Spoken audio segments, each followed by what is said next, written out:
Hello friends, welcome to trade to spend. Nifty के daily analysis के video में आपका स्वागत है।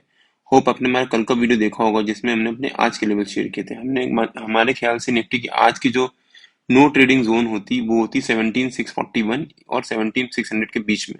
मेरे को लग रहा था कि हो सकता है निफ्टी आज शुरू में जब ओपनिंग देता और उसके बाद इसी रेंज में थोड़ी देर ट्रेड करता, आधा घंटा या पौन घंटा, उसके बाद अगर ब्रेकआउट देता तो निफ्टी ऊपर के नीचे के टारगेट अचीव कर सकता था।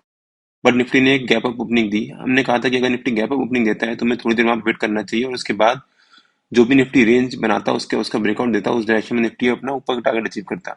निफ्टी ने गैप अप ओपनिंग दी, उसके बाद हमारा सेकंड टारगेट, हमारा थर्ड टारगेट भी अचीव किया उसी फ्लो में, और 10 बजे के आसपास जब हमारा सेकंड टारगेट अचीव किया, थर्ड टारगेट अचीव किया, उसके बाद निफ्टी ने वहां से एक करेक्शन लिया। हमारा थर्ड टारगेट था 17,746 और निफ्टी ने 17,748 एग्जैक्टली वहीं से एक रेजिस्टेंस लिया और उसके बाद एक फॉल दिखाया। और नीचे हमारा जो टारगेट था, हमारा फर्स्ट टारगेट था 17,675, उसी के आसपास एक छोटी सी रेंज बनाई करीब एक डेढ़ घंटा, और उस रेंज को बाद में ब्रेक किया। निफ्टी ने जब ये रेंज बनाई उसके बाद जब उसका ब्रेकआउट दिया तब निफ्टी ने वापस एक ऊपर की तरफ रिवर्सल लिया और एक अच्छी क्लोजिंग दी।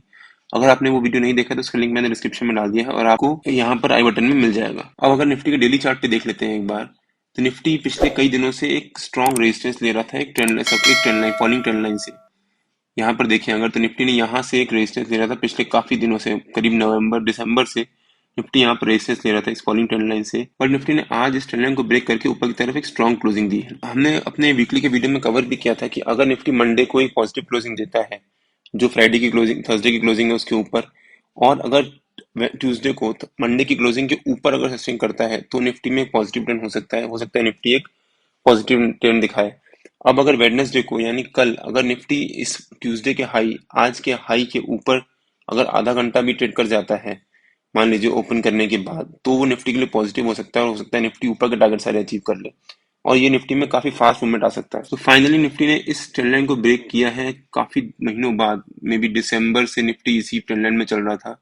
दिसंबर 22 से करीब करीब 4 महीने बाद निफ्टी ने फाइनली इस ट्रेंड लाइन को ब्रेक किया है, और बहुत सारे अटेम्प्ट्स के बाद एक यहाँ पर अटेम्प्ट मारा, फिर निफ्टी ने यहाँ पर भी एक अटेम्प्ट किया, यहाँ भी अटेम्प्ट किया। निफ्टी ने कई सारे अटेम्प्ट करने के बाद फाइनली इस ट्रेंड लाइन को ब्रेकआउट दिया है। और अगर हम ध्यान से देखें तो निफ्टी ने यहाँ पर एक रेंज बनाई थी और काफी स्ट्रॉन्ग रेंज, करीब 10 दिन की, 12 दिन की एक स्ट्रॉन्ग रेंज बनाई थी। उसके बाद निफ्टी ने इस रेंज को ब्रेकआउट दिया था। तो निफ्टी का 17,200 जब निफ्टी ने इस रेंज को ब्रेकआउट दिया था उसके बाद निफ्टी ने एक अच्छी रैली दिखाई है अभी तक।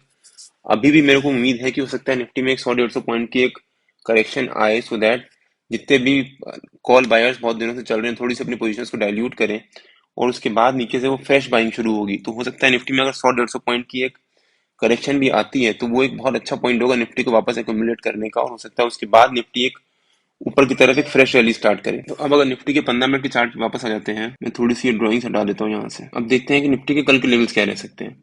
अगर हम ध्यान से देखें तो निफ्टी एक चैनल या फिर एक रेंज में चल रहा है बहुत दिनों से, और उसी रेंज में रेजिस्टेंस और सपोर्ट ले रहा है। यहाँ पर देखें तो अगर निफ्टी यहाँ पर एक रेंज बना रहा है, निफ्टी यहाँ से रेजिस्टेंस ले रहा है पिछले काफी दिनों से। जैसे निफ्टी ने यहाँ पर रेजिस्टेंस लिया, फिर यहाँ पर फिर से अटेम्प्ट किया एक, यहाँ पर फिर से निफ्टी ने रेजिस्टेंस लिया उसी रेंज से, और आज फिर निफ्टी ने उसी रेंज पे रेजिस्टेंस लिया और वापस एक थोड़ा सा करेक्शन दिखाया है। और नीचे की तरफ वहीं पर निफ्टी नीचे की तरफ एक चैनल में सपोर्ट भी ले रहा है। जैसे निफ्टी ने यहाँ पर भी देखें अगर ध्यान से, तो निफ्टी ने यहाँ पर इस चैनल में सपोर्ट लिया कल, और उसके बाद अच्छा सा एक बाउंस दिखाकर ऊपर की तरफ रेजिस्टेंस लिया उस रेंज पे। फिर नीचे आकर निफ्टी ने फिर यहाँ पर एक सपोर्ट लिया है और वापस एक ऊपर की तरफ छोटी सी रैली दिखाई है, और इस पर्टिकुलर चैनल के बीच में ही चल रहा है। अब निफ्टी अगर देखें तो निफ्टी ने यहाँ पर एक कंसोलिडेशन दिखाया था छोटा सा, एक डेढ़ घंटे का, रात शाम को क्लोजिंग से पहले, और उसके बाद निफ्टी ने उसको ब्रेक किया था, तब उसके ऊपर सस्टेन किया था। जो निफ्टी का इस रेंज का हाई था वो था 17,690 के आसपास। तो हो सकता है निफ्टी कल भी इस 17,690 के आसपास से सपोर्ट ले और यहाँ से एक वापस एक थोड़ी सी कंसोलिडेशन दिखाकर यहाँ से वापस एक बाउंस दिखाए। तो निफ्टी का कल का जो रेजिस्टेंस रह सकता है वो रह सकता है आज का हाई, वो था 17,748। और जो निफ्टी का नीचे कल का सपोर्ट रह सकता है वो रह सकता है इस रेंज का जो बनाई थी निफ्टी ने, उस रेंज का ऊपर का पोर्शन विच इज 17,690। तो हो सकता है निफ्टी कल 17,748 और 17,690 के बीच में थोड़ी देर ट्रेड करे और उसके बाद ऊपर की तरफ ब्रेकआउट या ब्रेकडाउन दे। और मान लीजिए कल अगर निफ्टी एक गैप अप ओपनिंग देता है यहाँ कहीं और थोड़ी देर यहाँ पर ट्रेड करता है, उसके बाद अगर यहाँ पर आधा एक घंटा ट्रेड करने के बाद अगर निफ्टी आज का जो हाई है उसके ऊपर सस्टेन करता है 15-20 मिनट के लिए भी, तो वो निफ्टी के लिए पॉजिटिव हो सकता है निफ्टी ऊपर की तरफ शार्प एक रिकवरी दिखाए। तो निफ्टी का जो ऊपर का पहला टारगेट बन सकता है वो बन सकता है 17,680, 17,785। सेकंड टारगेट बन सकता है 17,821 के आसपास, और जो निफ्टी का थर्ड टारगेट बन सकता है वो बन सकता है 17,860 के आसपास। तो निफ्टी मान लीजिए अगर एक गैप अप ओपनिंग देने के बाद थोड़ी देर यहाँ पर सस्टेन करता है और आधा घंटे सस्टेन करने के बाद अगर ऊपर की तरफ ब्रेकआउट दे देता है, तो निफ्टी में ऊपर की तरफ फास्ट रिकवरी आ सकती है। पहला टारगेट 17,785, सेकंड टारगेट 17,821 और थर्ड टारगेट 17,860 के आसपास। और निफ्टी हो सकता है यहाँ पर एक काफी शार्प रिकवरी दिखाए। और मान लीजिए अगर निफ्टी कल पहली 15 मिनट की कैंडल ही अगर इसके ऊपर सस्टेन कर जाता है 17,748 के ऊपर, जो कि आज का हाई था, तो निफ्टी के लिए वो पॉजिटिव हो सकता है। उसके बाद मैं हो सकता है एंट्री 9:30 के आसपास मैं एंट्री लूँ छोटी सी क्वांटिटी में, और ग्रेजुअली उसको ऐड करता जाऊँ जैसे जैसे निफ्टी अपना अपना इवॉल्व होता रहे।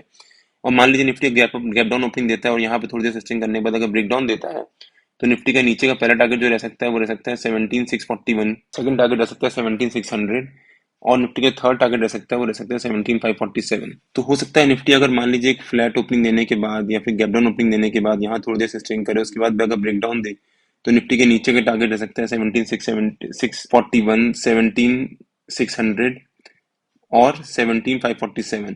17,689 निफ्टी का सपोर्ट हो सकता है निफ्टी यहाँ पर एक गैप डाउन ओपनिंग देने के बाद वापस एक बाउंस भी दिखा दे।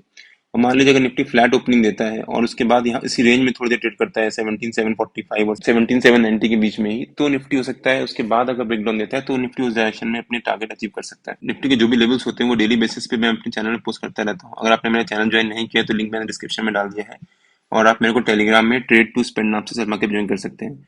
अगर आपको वीडियो अच्छा लगा हो तो please like share and subscribe और बेल आइकन जरूर हिट कर लीजिएगा, तो दैट जब भी मैं अपना अगला वीडियो पोस्ट करूँ आपको एक नोटिफिकेशन आ जाए। Till than happy trading and जय हिंद।